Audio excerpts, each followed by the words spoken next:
Welcome, everyone. Thank you so much, Carmine, for being with us today. صوتي? Okay. Better? Okay.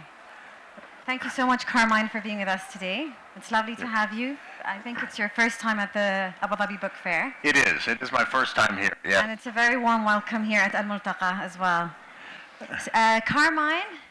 Carmine Gallo, you're referred to as the communication guru by Publishers Weekly. As a best-selling author, a journalist, a speaker, a communications advisor, also several times on TED Talks as well. Yep. Having nine books on your record, very impressive, with the latest one being 5-star, and that's The Communication Secrets to Get From Good to Great, where you relayed the importance of mastering the art of persuasion to succeed. Yes. Today's topic is actually on the impact and trends of social media, but first I'd like you to introduce yourself better than I just did. Okay. It's okay, thank you. Thank you. Salam alaikum. It's wonderful to be here. So thank you, Mariam and Asma. Thank you so much for inviting me. Yes. Today we are talking about communication skills and persuasion. For more than 20 years I have been studying communication. I've been studying public speaking. And as Mariam said, I've written 9 books on the topic. But I realized only a few years ago that much of what I do is storytelling. I work with executives and companies, especially in America, on how to be better storytellers. And one of the reasons why I'm always excited to visit the Emirates, and I've been in Dubai, and I've worked with McKinsey in Dubai, and I've been at a book festival in Dubai. This is my first time in Abu Dhabi. But I was telling Mariam before we started speaking, is that the Arab Peninsula is the heart of poetry and storytelling. This is where it began. And so as a storyteller, it's funny to me that there are people in the States who now want to be better storytellers. And I tell them, storytelling's been going on for thousands of years. We're just starting to learn about it. But storytelling in any capacity, whether it's business, where I focus on, or government level, any type of communication, it's the power of story that connects people with one another. And so we are just beginning to learn now that it's important to be good storytellers as well. But one of the themes of one of my new books, which is here today, it's called 5 Stars, is that it is more important today than ever before to be persuasive, to be a great public speaker, and to be a good communicator. And a lot of people find that counterintuitive because this is the age of digital media and automation and big data and artificial intelligence. And yet it's the power of ideas that move the world forward. So if you cannot communicate your ideas persuasively, then you'll get left behind, or great ideas won't ever see the light of day. So I like to say that mastering the art of storytelling, mastering the art of persuasion is more fundamental today than ever before. In any field, in any career, and across cultures. And I have discovered that after spending years interviewing some of the world's greatest leaders, some of the world's most successful entrepreneurs, experts in many different fields, and scientists as well.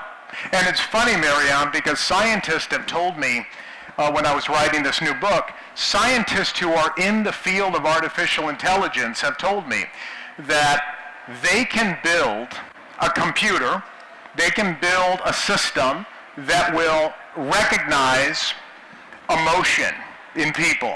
But the one thing they can't figure out is how to build a robot that has emotion. How to build a robot that is a great storyteller, that can connect with people in a profound way. And that's why we call it the human edge. And that human edge of being a gifted communicator and speaker and storyteller is more important today than ever before, which I find very interesting. It's counterintuitive to a lot of people, but I think it's a fascinating thing to be talking about. I just want to, before we get in depth with social media, 5-star. Your book is called 5-Star Communication. Communication secrets to get from good to great. What does 5-star stand for? Okay, when I started working on a book about advanced public speaking and advanced communication skills, I started studying some of the best leaders in this in our country, where I come from in California. We rank everything, and I'm sure it happens here too, but a lot of things are rated on a star system. Well, when I started covering like hotels and hospitality, there's a difference between a 3-star hotel and a 5-star hotel. In healthcare, there's a difference between a 3-star hospital and a 5-star hospital. When I looked at the differences in all of these categories, the difference came down to communication, especially in hospitality. There's a famous publication called Forbes, the Forbes Travel Guide. I write for Forbes every once in a while, and they rate hotels all around the world. There's only a handful that actually rate 5 stars. And when I asked them, how do you get 5 stars? They said the difference is emotional connection. A 3-star hotel has clean beds. A 4-star hotel has a spa and a gym. A 5-star hotel makes you feel great about being there. It gives you a feeling. It's an emotional connection that the staff has with the guests.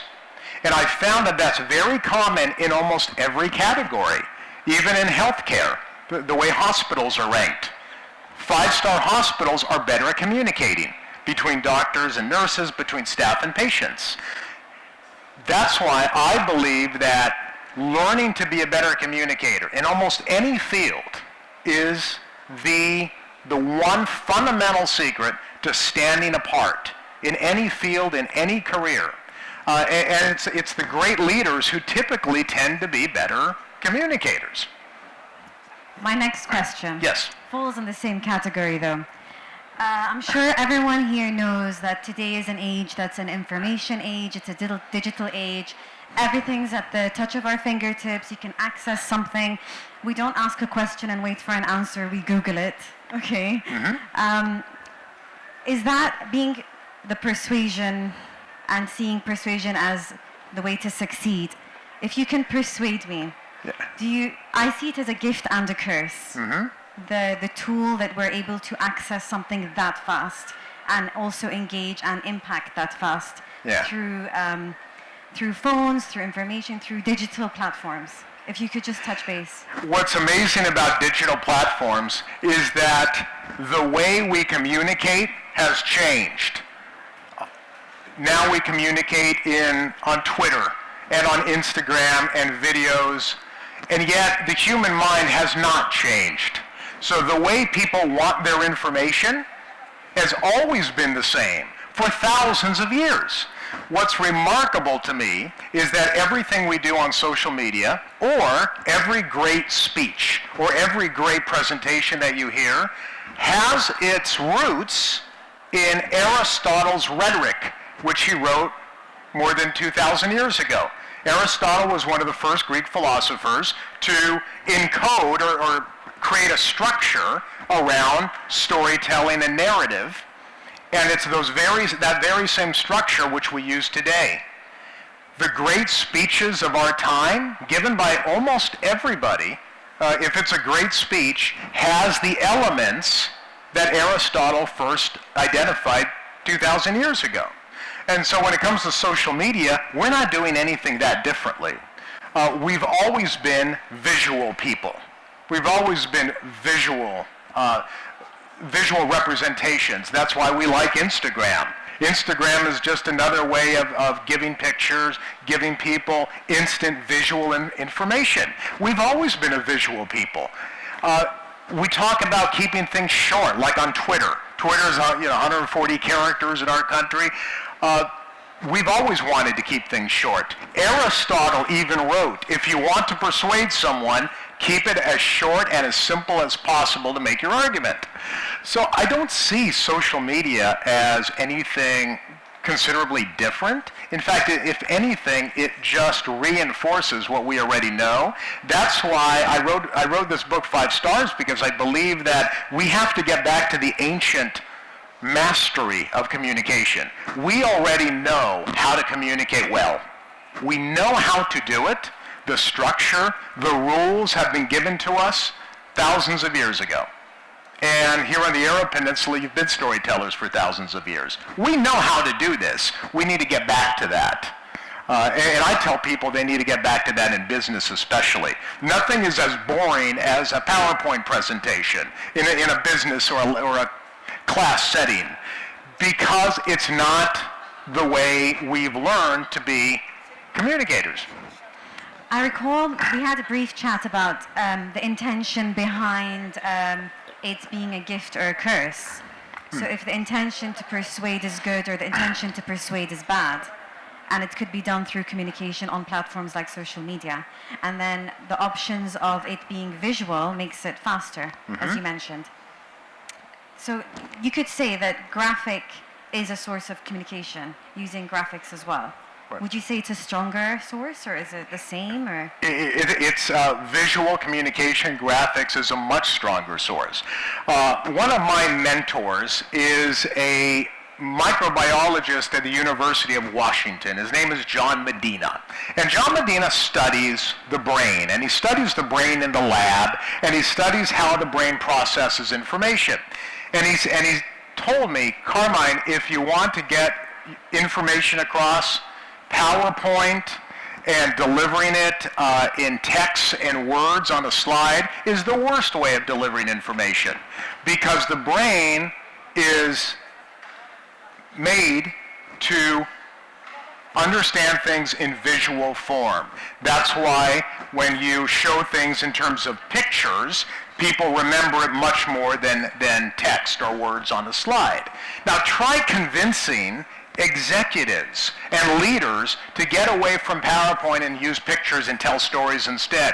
For some reason, that's a very hard thing to do.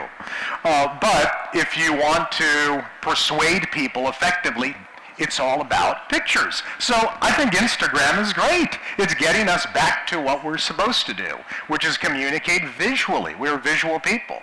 When our leaders, and I know that Sheikh Mohammed bin Rashid Al Maktoum, he wrote a book that I read a couple of years ago, and it's a book, obviously it's in text, but he uses visual pictures. He uses analogies and metaphors to give you a picture. That too those are ancient ways of communicating. In analogy, metaphors, visuals. That's what we need to get back to. We don't do very much of that anymore. So what made you mentioned, well, you said storytelling, and it's very common here in the Arab region for us to storytell. When we explain any situation, we always say, I feel, and we speak about the senses and what people are wearing and where we are, and then we start talking about the subject. It's like we have to make them live the moment so that we can tell them what it's about. And you mentioned that that's something that's being picked up on in the States. As yes. It being an impact or a trend, have you seen any sort of like history on it and then a forecast on it in terms of communication? So let me tell you how powerful storytelling is becoming. You all know Google, right? The company Google. I live in California, so I'm not too far from Google. Google has scientists and data experts. They are learning how to tell better stories. They actually have somebody in-house called the chief storyteller. He's a data analyst expert. He's one of the top scientists in the world. But he's so good at taking the data and wrapping it in narrative and telling a story with the data that they call him the chief storytelling officer. And now he is teaching executives at Google how to be better storytellers. This week, Melinda Gates came out with a book about uplifting women and lifting people out of extreme poverty. I read the book because it's all stories. some data, some statistics, but mostly stories. Because Melinda Gates has said that over the last few years, she has learned, again, she's learned, they're just beginning to learn this, that if you want to open hearts and minds and move people to action, you cannot simply give them information, you have to tell them stories, which is why she brings stories of people who are living in extreme poverty to people who have never experienced that before. So she says, Melinda Gates has said, I believe in the power of storytelling. So not only are we starting to see this anecdotally, just through people, but we're also seeing this in the lab. In America, they're studying this, scientists are studying the power of story. And they're finding that when two people are engaged in storytelling, that their brains change. They can see this on the graph. They notice how two people are connected in very profound ways, in ways that they never would have been had it not been for story.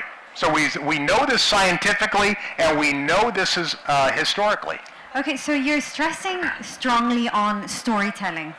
And a story to me is something that's structured, that has a process, that has a story. It has a set of experiences that leads to something, or starts somewhere and goes somewhere. There's some sort of change that happens, or it's taking me somewhere. What would make an impactful story? Like, what would someone think if it were a movie, or if it were a book, or if it was something I was just having a discussion with, and I wanted to captivate or engage you? Is there a certain structure? There absolutely is a structure. There is a structure to great stories. There's a structure to all Hollywood movies. I'm sure, are Western movies popular out here? Okay. Things like Bohemian Rhapsody, for example. I interviewed the screenwriter for that movie. He's written other movies that are also award-winning. And there's a structure. There's a 3-act structure that all Hollywood movies have to follow. And if they don't follow that structure, they don't get made. They don't get made in Hollywood because they probably won't be successful. So if you've watched Bohemian Rhapsody, that's the one I know because I just talked to the screenwriter, but there are many others. They all have to follow a 3-act structure, and you'll probably recognize it.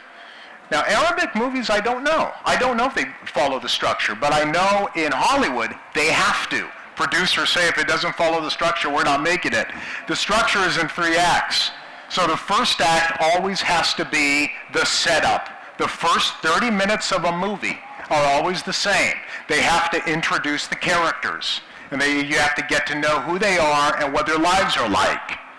Act 2 is the conflict. Without a hurdle, a villain, and a conflict, we have no movie.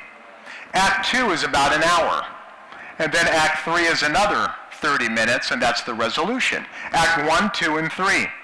The little secret in Hollywood that people don't want others to know is that producers will go to a certain page. Screenwriters hate this because they feel like they're in a box. But producers will go to a page and say, where's the division to Act 2? They want to see it. But the point is that all great stories do have a structure. And if you understand structure and you understand narrative, you become much more persuasive. Okay. If we could just take a step back. So we looked at social media as Instagram. That's a visual platform. What about a platform that's just communicating through text? How would you be impactful, or how can we watch a trend on that? Well, and does it have an intention? Twitter. I mean, obviously we have video or photos on Twitter, but Twitter's mostly text. The point with text is that people want their information quickly, and they want it short. So this whole idea of keeping your ideas to one sentence, I used to say, give me your big idea in a Twitter post. Because it's very hard to do that. It's very hard to take your big idea and to condense it into one sentence. I wrote a book 10 years ago on Steve Jobs. And Steve Jobs was, in my opinion, the greatest business storyteller of our time. And Steve Jobs always did the same thing, where every time they introduced a product, he would have a one-sentence summary for that product that was always so concise that it could easily fit in a Twitter post. So when he introduced a computer called the MacBook Air, he said it's the world's thinnest notebook. And he even said that on stage. He said, if that's all you need to know, is that it's the world's thinnest notebook. If that's all you know, that's enough. And now, if you'll give me another hour, I can show you how we got it to be the world's thinnest notebook. But if that's all you know, that's giving you a lot of information.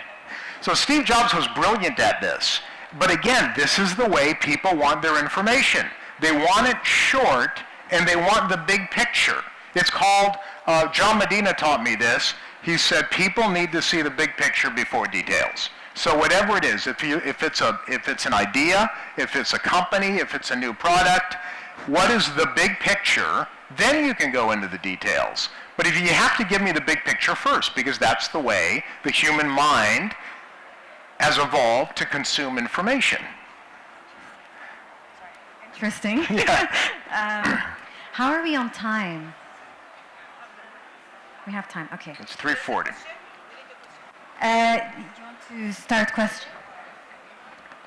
I would like just someone who's Arabic here to give us, because I wanted to give him insight how we speak metaphorically. So we Yes. speak like when we describe something as a metaphor. يعني كان نشرح إذا حد يقدر الترجمة. You have to. Oh, well, maybe you can interpret. Can you? We're gonna hear the. Oh, okay. Let's try it out live. Metaphor and analogy, again, is something that is ancient. Aristotle, and even before Aristotle, they talked about, if you want to be persuasive, speak in metaphor. Most people don't speak in metaphor, but in the Arabic language, you do. But I wanted to know some examples. Okay, maybe one of each. For our purposes, just a metaphor is just comparing two things. But we don't have to get involved in semantics. Just two things that are distinct but share some similar circumstance. Yeah.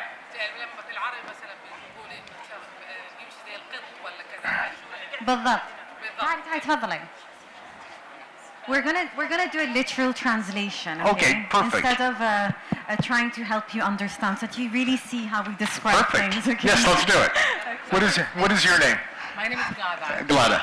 Actually, my name has two. It's a name, but it's an adjective. So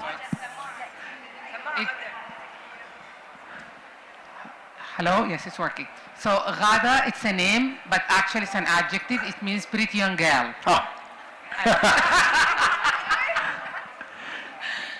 So we have this common description for someone who can come without you noticing him. Say he walks like a cat. Walks like a cat. A cat. Okay. In Sudan, we have a proverb or an analogy that, what is when you, فزورة, شو الفزورة? Yeah. فزورة. When you say, okay, I say, it's not, something like a quiz. So you say it enters the grass and it made no sound. What is it? So the answer is a shadow. Yes. So this type of things in Arabic, which is I think more, but Arabic poetry is more rich with metaphor and pictures, and sometimes you read some poet and you feel that you are watching a movie. Yes. Yes, absolutely. And I think it's a very rich language, and translation makes it even more of a challenge when you translate from Arabic to other language. Well, that's why metaphors don't always work in different languages. They can be very culturally specific. Exactly, yeah. But I will tell you, there are people like Warren Buffett, who's one of the world's wealthiest people, and giving away a lot of his money to the Gates Foundation. Warren Buffett always speaks in metaphorical language because he knows that you have, in order to understand complexity, there has to be some kind of analogy or some kind of metaphor. And so he goes overboard. Everything he says is a metaphor. He always says, think about economics like this.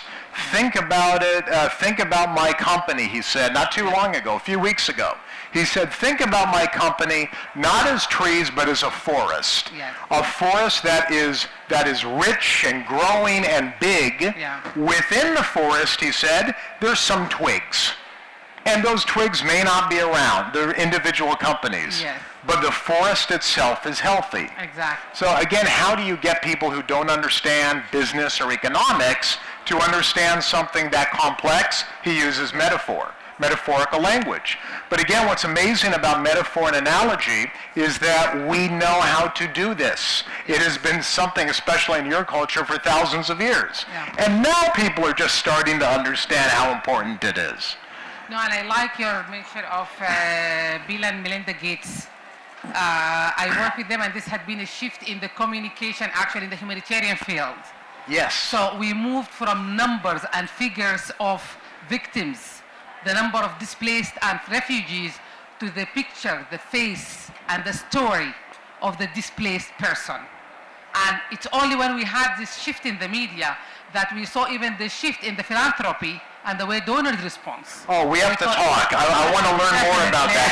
After this, we'll talk, yes. Sure. I want to learn more about that. But see, that doesn't surprise me. Yeah. I learn something new every day. So what you're saying is that in order to get a shift in people donating to a cause, we needed to start showing real people. I have And- figures that will astonish you. Okay, Between the tsunami and the food gap in Niger 20. would you please stay there and talk to me afterwards? Absolutely, yes. But that's a very good example. Facts alone, information alone, statistics, numbers, data, it's important, and we think people are rational. We think they want to hear the information that we have to deliver, but if you don't package that information in the form of narrative and story, then it's very hard to connect with people emotionally. And people will not make decisions unless there is an emotional connection. So that makes sense. The reason why I have a notepad is because communication is a gray area. Communication is something that you can learn every day. I learned something. I've been writing about communication for 20 years. I still learn something new. I bring a notepad because I'm going to learn something new from you today. Yeah. So that's the point of communication. There's always something new to learn. I think it's really important in today's age is not to speak with the mind, but speak with the heart. Yes. Because then you're really engaging emotionally for that person to react and engage back. Mm-hmm. I just want to open the stage for questions. Oh, yeah? Are there any questions about speaking or communication? There's a question over there. Hi, how are you? Fine, thank you. My name is Saif Al-Mubarak. I work in the communication field as well. I'm a psychologist. Sorry. Can you hear me? I can hear you now. Okay. What do you mean you work in the communication field? Okay, I am a psychologist, and we run communication courses, and we go to corporate as well as individuals. And I like the metaphor, you mentioned it, and it is part of NLP. Like when you start your presentation, you use metaphor usually. Well, see, I didn't know that about what you learn. Yeah. And my question is, you said the story has a structure, right? Yes. Okay. Is it similar to the movies? You mentioned Hollywood, or it's a different structure? Okay. The structure, it's similar to every great story. In 1947, there was a mythologist. His name was Joseph Campbell. And he wrote The Hero with 1,000 Faces. That book was a way of capturing the structure that every great book, every great story from the beginning of time has a structure to it. And he was the first not to create the structure, but to identify the structure. So true story. In 1977, a film director had an idea for a space movie, but it wasn't coming together. So a man named George Lucas met with Joseph Campbell. And Joseph Campbell said, the reason why your space movie isn't working is because there's no hero's journey. There's no hero structure to it. And so he taught George Lucas how to create a movie with a hero's journey in it. Star Wars is the same type of structural narrative that goes back to the beginning of time, to the ancient stories. It's all the hero's journey, just packaged in a space movie. So if it had not been for this storytelling structure, you never would have had movies like Star Wars. It's really fascinating. But when you think about the stories that appeal to you, they all follow a structure. Can I give you an example I told you earlier about the Tiger Woods story? Okay, let me tell you an example about the Tiger Woods story. How many of are you familiar with Tiger Woods, the golfer? Some of you, okay? I know there's a big tournament out in Abu Dhabi and in Dubai. They've got some big golf tournaments. But 2 weeks ago in the United States, Tiger Woods won what's called the Masters, which is the most prestigious golf tournament. He won it for the first time in 15 years. He had not won for 15 years. It was the biggest news story of the week. Not just sports, it was the biggest news story of the week. What's fascinating to me is I looked at a lot of the coverage. The stories fit the hero's journey. The same journey that Joseph Campbell outlined in 1947, all of the stories followed it to the letter. Part of the hero's journey, Act 1, has to be the call to adventure. So the hero goes on a quest. Tiger Woods went on a quest. He wanted to be the greatest golfer in the world. Some of the details of the hero's journey include finding a mentor. There has to be a mentor to help the hero to the next step in the journey. Earl Woods, Tiger Woods' father, was the mental mentor. He was the mentor to Tiger Woods. Then you have success. But then what happens after success, everyone? A good story, what happens after success? You come down in a big way. In a big way. And great storytellers know that the fall has to be a big fall. There's always a scene in every great movie, and they actually call it this. They call the scene "All is Lost."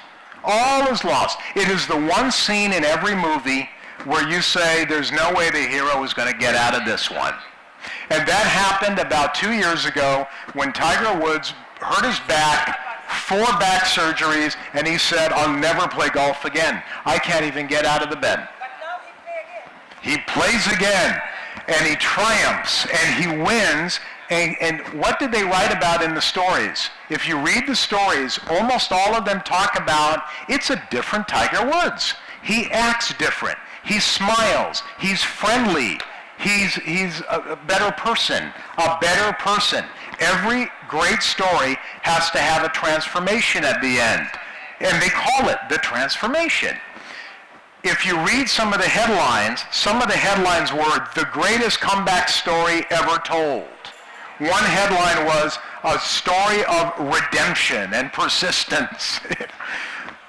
The point is that this is the way we look at the world. We look at the world through story, and there is a structure to all great stories. The more you understand it, the better communicator you can be. normally in our mythology, any message you want to send it to somebody through the story. We start from the Quran, because all the stories about all the prophets and this one, and we know exactly what the Prophet Muhammad he wants. Yes. And also we start our beginning session yesterday with my story for Sheikh Mohammed bin Rashid, His Highness. He write his story, but behind the story it is something succeed he want to message to us. And that one we liked it yesterday when we discussed, because he said my story. But through his story, you know, His Highness Sheikh Mohammed, he make Dubai #1, everything, but through his story. How he start, how he come to the peak, and how he also he felt his failure in somewhere. Oh, he did talk about failure. Yeah, Yes, that's the difference between a good story and a great story. Yeah. And that's why it's, I think, same what you mentioned. It's the true story. We can understand, and we can also send a message at what you want to do and how we act. I think, thank you very much. At least you open our eyes to something we don't realize it in. Thank you very much. Good. You're welcome. I just want to ask about the structure that you mentioned. The what? The structure, and every story had these steps that we move on. To what extent do you think it will affect our lives as individuals? Either during our quest for success, to what extent it will push us beyond our limits sometimes, to reach the level of a certain hero that we have in our mind, to what extent it will help us during our down times. Will we ever be able to have this great comeback with amazing transformation? Is it real? I think as leaders, great leaders are experts at helping you see a brighter future, even though if you're in the middle of a fall. So that's what great leaders do. And great leaders do study storytelling. Anyone who has a vision, I know that, in Dubai they had the Vision 2020. Everyone's always looking ahead to the next evolution of the country. For example, you can't get people excited about a vision unless you show them where you're going. And usually a great leader can do that through story. So story is something that leaders all over the world, country leaders and business leaders, are studying. There is a science to it, but we know that it's more of an art than a science. تحياتي، شكرا كثير للمحاضرة. وما يربطني بك هو العمل الإعلامي. سؤالي حول الإقناع. عملية الإقناع، هل جميع الأشخاص يستطيعون أن يؤدوا عملية الإقناع سواء بالنص المكتوب أو بالحكاية؟ نحن سؤال ثاني، نحن العرب عندنا اللغة الشفهية أكثر، أو يعني نتحدث باللغة الشفهية أكثر من اللغة الكتابية. كيف تنظر إلى اللغة الشفهية بعملية الإقناع؟ هل هي بقوة الصورة وتختلف عن الكتابة؟ وهل كل من تحدث يستطيع أن يقنع الآخر؟ أين قوة الإقناع بالنسبة للمتلقي أو للمتحدث؟ وشكرا. Yes, thank you. I can, because that is something I've studied as well. So I'll give you the broad answer, and it's a powerful answer, I think. Anyone can build their power of persuasion. Anyone can become a better speaker. And my argument is that you must become a better speaker. In America, they call it a soft skill, and I cannot stand that word. Public speaking, they say, is a soft skill. And yet the data is showing that a great public speaker is much more successful in every way, and building companies and improving people's lives. That's not soft to me, that's a fundamental skill. Many of the great speakers who I have talked to personally or who I've written about, and I can give you many names of people you would know, like Steve Jobs or Warren Buffett and many, many others, and Melinda Gates to an extent too, because she just talked about this as well. Some of them are introverted people. They're very shy. Warren Buffett said he was terrified of public speaking. And yet he realized that in order to be successful in any way, he needed to get more comfortable in front of groups, and he needed to be a more comfortable communicator. So he took a public speaking course, and he failed the course, and he took it again. There's a woman in America named Indra Nooyi. She was the CEO of PepsiCo. Indra Nooyi took a public speaking course at Yale University and failed her first course. And she took it again because she realized how important public speaking is. So there are many people who I've talked to who are considered extraordinary communicators, but who will acknowledge that early in their careers they were terrified of being public speakers. Warren Buffett has said that if you are a great speaker, your value will rise 50% instantly by being a better communicator. Whether you're in school, whether you're in public life, whether you're in business. So I think the most empowering thing that I've learned is that great speakers are not born, they're made. And if you look at the history, even people like Martin Luther King Jr., who we admire as one of our great public speakers, he gave one of the greatest speeches of the 20th century. He worked at it. He worked for many, many years and gave thousands and thousands of speeches before he became really good and really comfortable with it. So you can take almost anybody who's a great speaker today. What you don't see is the work that they put into it. And that's why I think it's very empowering, because I think if you understand the fundamentals of persuasion, anyone can be much stronger and a much more persuasive individual than they are today, but it does take work.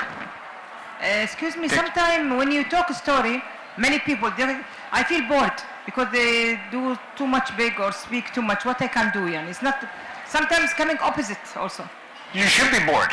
Yeah, because... Sometimes somebody tells stories and really I feel bored because it's... not all stories are good stories. But some stories are too long. Yeah. Because now the fashion, everybody they want to be, they give lectures and give, these things, and they give a story, but we know about it, because everybody, they didn't have something new. Yes. They didn't have, okay, Asma, you just said two things. Two things. One third thing? You gave me two things. No, you said two things that we know through science. One, you said that people tell you stories that you already know. Yeah. One of the things that we like about persuaders and communicators is if they teach us something new. Yeah. That's called novelty. A great speech or a great speaker will teach you something that you didn't know before. So if they just repeat the same stories or they tell you the stuff you already know, that's not interesting. That's part of learning to be a better speaker. But you also said something else. You said, I get bored. That's right. So my mentor, John Medina, said the human brain gets bored really easily. And that's why it's very hard to sit through a lecture in a class.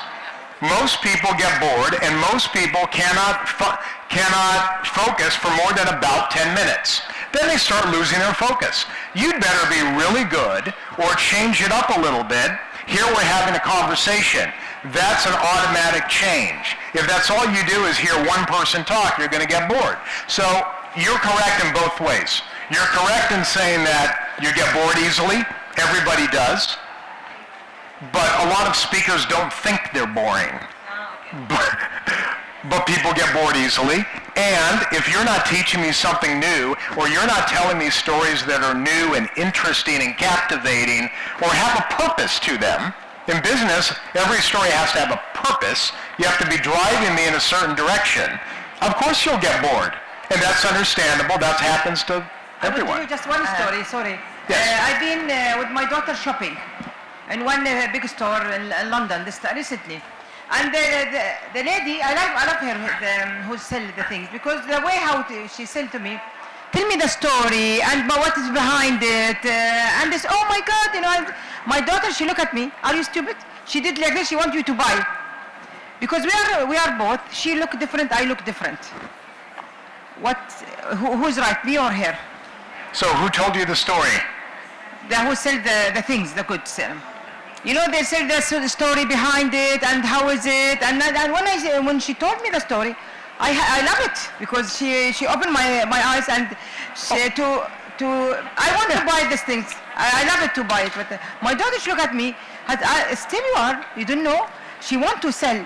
She didn't tell you the story. She tell you the story. You want you to sell for you this thing because it's expensive.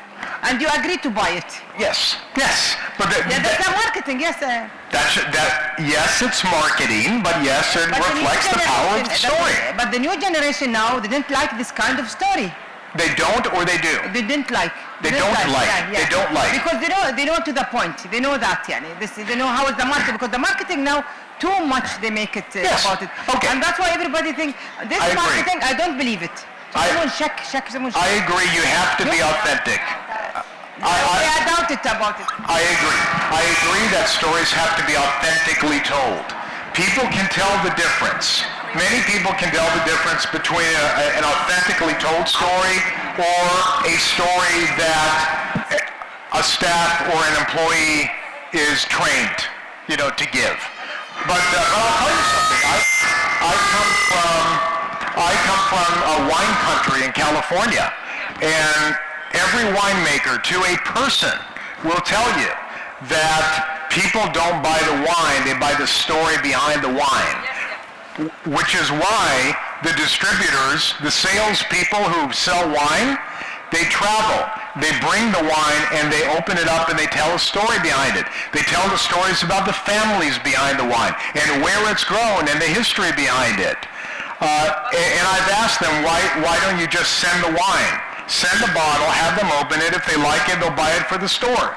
They said, we always travel to the person, to the buyer, because the story sells the wine. So, yes, it's marketing, but if it's a good, authentic story, it does work. But it has to be authentic. It has to be an authentic story. Is there another question over here? Hello. Yes, my name is Khawla Riyami. I want to ask a question. I hope you will help me in the answer. I'm working in a place. I'm supervisor for social media, all social media channels.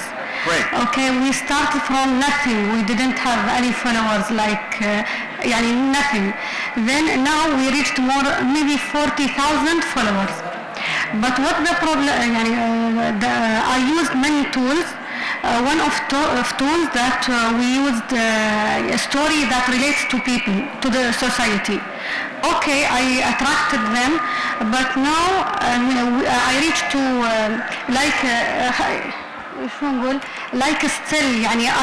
I'm stuck in a place. Yes. I want to move, but I don't know what to use, which tools. Because the target, we already have in our program 370,000 members. So why I only reached 40,000? I'm stuck in a place. I want something new to attract people more. Are you using all the social platforms, including Instagram? I use Instagram, Snapchat, Twitter, Facebook not that much. Only the main. Well, yes. At some point, it gets hard to grow. It gets very hard to grow. But what you need to do, and this is where it becomes creative, is you need to do those what are called shareable stories. So it's those stories that people want to share. And what happens with a lot of companies, and it's happened with a lot of people who I know as well, they get really good at telling these great stories of the products or the people who are part of the organization, but they're not shareable stories. They're not the kind of stories that are so memorable that people want to share with somebody else. And so that's where it takes creativity to get there. And it is something that is hard to get to that next level. But from what I understand, volume and content and more stories, most people don't have those three. So you have to have more volume, more content, more authentic stories that are shareable, that capture those moments. And eventually the growth does happen. But don't get too frustrated when it plateaus, because even getting to where you got so quickly is very hard to do. Yes, ma'am. I have last question. After you. Sorry. One question, yes. Sorry, Dean. Oh. But I was standing here 10 minutes ago. Sorry. I think storytelling needs a talent. Not everybody can be a storyteller. Maybe you try to learn, but it's still a talent. So nobody can get it just like that? No, it's a process. That's why I learn something new every day, every week. When people say, well, you're very good at what you do, or you're a good writer, or you're a good speaker, I say, I have a long way to improve. It's very hard. Warren Buffett started when he was in his 20s, and he's still in his 80s, and he's still learning to be a better communicator. Bill Gates is starting to be a better communicator. But the point is, you're absolutely right. This is the little, the secret that I don't like sharing too often because I don't want to scare anybody. But everything we're talking about today takes a little work. It does take some work. But that's the difference to get to that next level. It is hard. It does take creativity. It does take work. Absolutely. And so if you think it's easy, I think that's why most people are not as persuasive and as good as speakers they think they are, because they think it's easy. They see people who are already very good, and they don't see all the work that went into it. Thank you very much. Thank you. Okay, we're just going to squeeze. Yeah. No problem. One question. 2 points I'd Yes. like to ask. You've covered social media and messages and how messages should be interesting and writing content. However, we also need to differentiate between different platforms for different messages. So if you're in an organization that is very corporate, it's different if you're in an artistic organization, and it's different. Not all messages should go on all the social medias. Like each. That's one point. The second point, when you spoke about public speaking, and you're a master in that, how do we get to trust public speakers since everyone is trained? Like, you have all these courses now, TED Talk training, public speaking training, be a persuasive public speaker. If everyone is getting trained and getting fed all the information, how do you get to trust them now? Yeah. Thank you. I love that. I think there's a lot of training to be a good public speaker, but I think I'll end on this. All the great speakers who I have met in my life and who I've interviewed are incredibly passionate about what they do. And that's something you can't fake. That's very hard to fake. And so when you meet people who are genuinely passionate and enthusiastic, it goes to the core of who they are, that's contagious. It rubs off on you and you can sense it. But if you are just trained to go through the role of a public speaker, but you are speaking on a topic that is not core to your being, it shows. And so that's why I still think passion is everything. It is everything. You cannot inspire. I learned this from studying Steve Jobs when I wrote about him. You cannot inspire unless you're inspired yourself about the topic. That's very true, but people are putting an act. For example, now I work in the communication industry for a very long time. And you have guidelines, communications guidelines, speech guidelines, company profile guidelines, social media guidelines, hashtags guidelines. So everything is being programmed.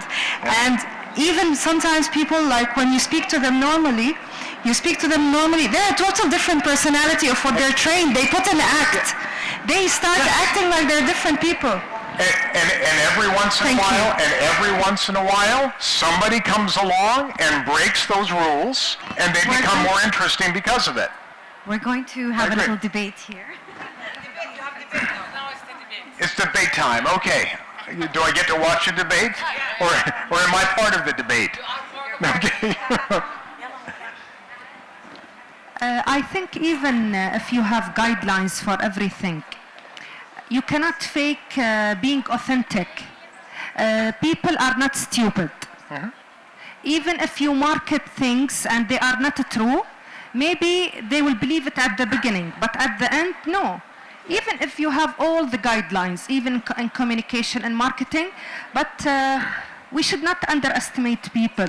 Yeah, it's good to have guidelines sometimes. It will give you the basics of everything. You will have the knowledge, then every person will add his own passion or authentic, and the result will be totally different. This is what I believe. Yeah. That's why I'm telling you that even if you have guidelines, you will have the basic to do the things. Maybe you don't know how to start, but if you are not passionate about what you are doing, it will not be an added value for you. Dean, I have to agree with Moza. It's like grammar to the language. There is a grammar, isn't it? You have the past tense, the true tense.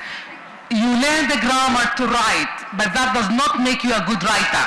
That's very true, because you hire people, you have a job description. You have to have a story. Yes, you can have a job description. If you don't content developer, you have people developing your content. You hire people to develop your content. Yes, you can. People to train you how to speak. So where do you find authenticity? I'm looking for authenticity. I'm a communication trainer. If you don't have an authentic story, I will not be able to do anything with your content. Yes, but otherwise it's a lie. It's the lead of the organization. We're talking about the corporate world, where if you're a decision maker, you have your content developer, you have your Arabic content developer, you have your international relations person, you have your governmental relations person, you have your internal communications person, and then you have the tools. I agree that you need to have passion for what you do, but you also need to have that structure as well. Because without, everything is structure. Everything is structured. So a movie is structured, a book is structured, but and great writers sometimes don't like the structure. But within the structure, you could do a lot of creative things. But you're absolutely right too that you need to have different platforms for completely different audiences. But what I argue with, especially in corporate America, is communication becomes very boring because people are, they're not emotional. They don't take chances. They don't talk about stories and authenticity. And it becomes very dry, very corporate, and guess what happens? They all people's work. Yeah, and it all sounds the same. Yes. It sounds the same. Yeah, it's monotone, yes, yeah. Well, thank you, everyone. This has been so much fun. Thank you. Thank you so much for being here.